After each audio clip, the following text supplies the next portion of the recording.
Alright, so I haven't done one of these videos in a long time. I don't have a good mic either. We're going to have to contend with the noise from the heater there. But, yeah, I thought it would be cool to shoot a video where I'm stripping this thing down to the frame. The motor's pretty tired. It's a 2008 YFZ450, and I was having some running issues when I first bought it used. Thought I was able to tune some of those out, but yeah, I don't know. I think it's just time for a fresh top end, and I'm thinking about doing the bottom end. I'm not doing it. I'm going to ship it out, but I'll do some basic stuff since I'm going to have the motor out. Just do you know, frame up, powder coat some of the bearings, which I've got on the workbench back there. Kind of see how it goes. I haven't done a rebuild in 20 years. But Tyler McNabb and John Souza and some, you know, Pete Hager, some of those other guys are kind of inspiring me to pick up the camera again and do some stuff I used to do years ago, which is just kind of document the builds. So anyway, I'll do a quick walk around on this and then be done, and then I'll start you know, putting a series together, rebuild in individual pieces, parts, and components, and maybe I'll capture some of the teardown too. For my 3 followers who all, you know, really don't give a shit about this. But no, I think my brothers follow me and that's it, because they probably enjoy the first person trail riding videos that I'm usually capturing. So maybe the audio got better there, the heater kicked off, but so this is a little different, but let's give it a shot and we'll see how it goes. All right, let's take a wider look at this thing. So like I said, it's an 08 YFZ450. I picked it up used and it was all stock except for a set of junk Tusk Nerf bars, I think, and it had a full HMF pipe on it, which it still has on there now. At least he said that was an HMF header. I didn't see receipts or anything, so I don't know. And it had a black pipe on it, but I went with this stainless when that one needed rebuilt instead of actually rebuilding it. Fun fact, you cannot drill out the rivets on these HMF pipes.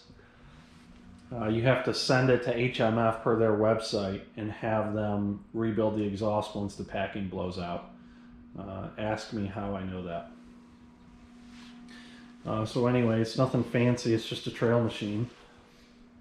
I did do BNR, resprung and revalved the rear shock for my weight and for the, I'm not sure if we can see in there, the GT Thunder used to make them, and in fact I think it's still got GT Thunder badging on it, but the triangle, they're part of the rear shock linkage.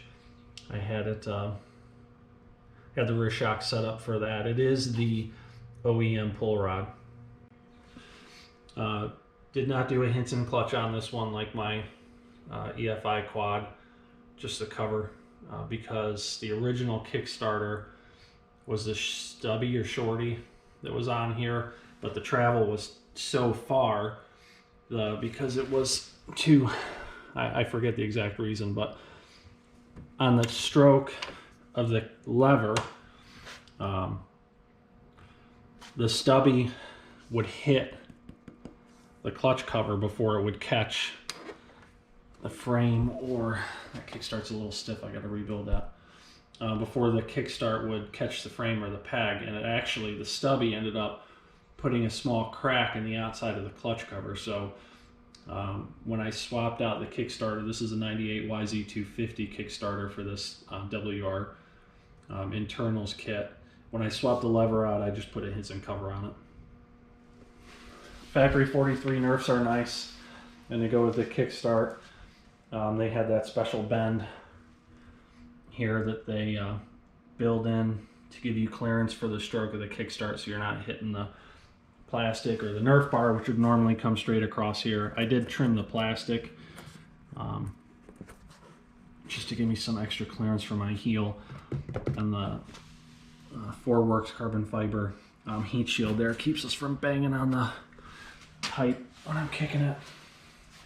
You know, just some, I think these are just some CV4 hoses.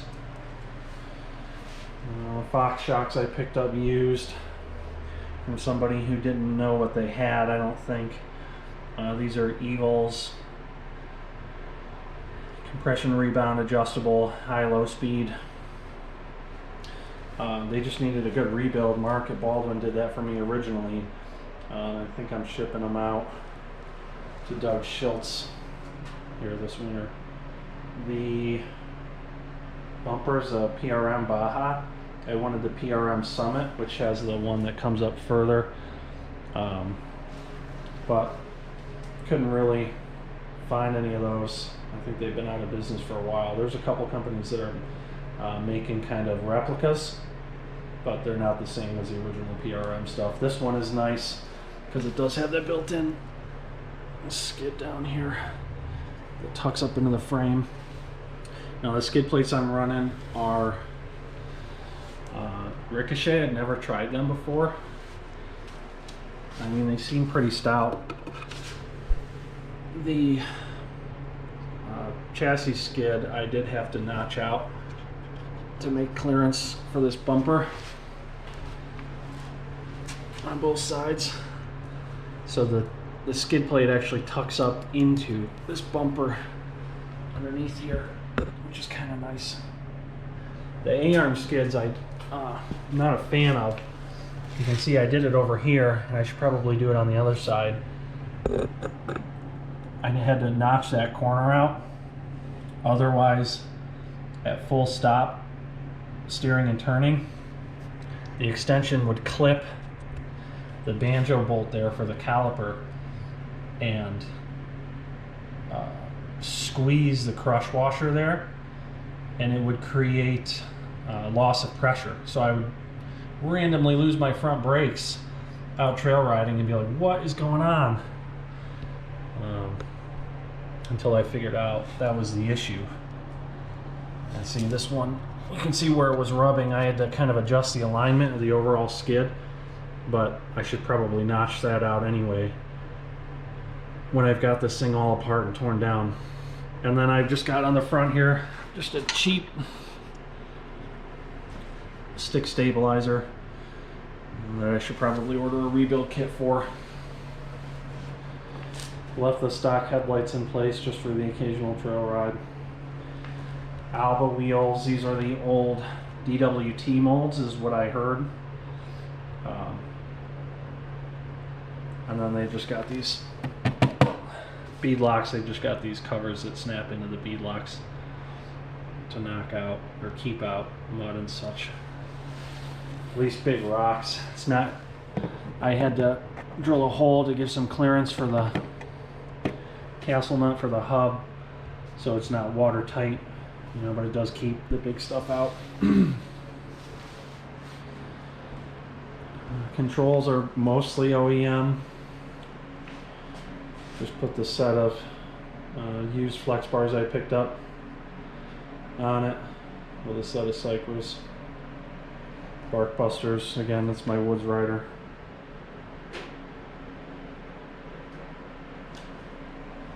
Hauser stem. I think the clamp size is wrong though for these bars.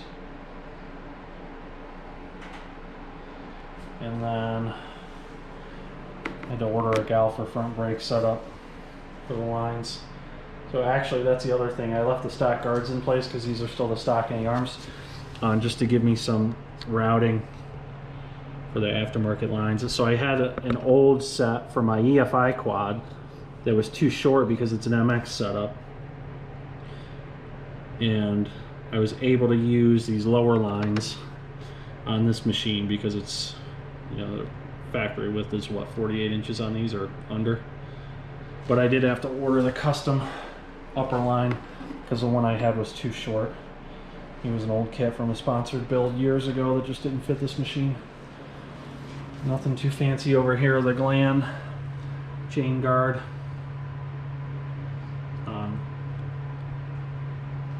pretty solid unit, no complaints.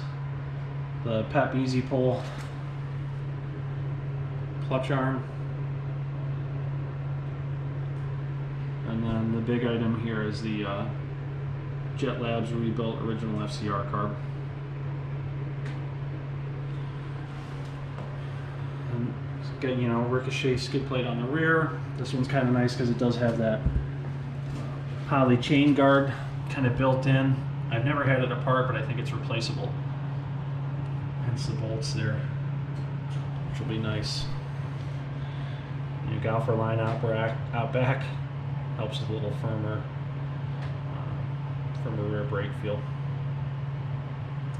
That's it. Mostly stock as can be anyhow. Try to improve reliability. So that's it for now. The parts are up on the bench. Just the stuff I'm going to rebuild.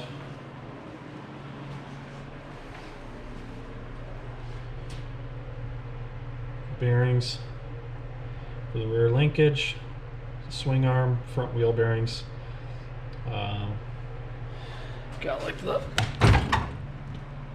rebuilding the petcock in the front stem bearing. I'll do when I have it down to the frame. Got some cables and some other miscellaneous parts for this one.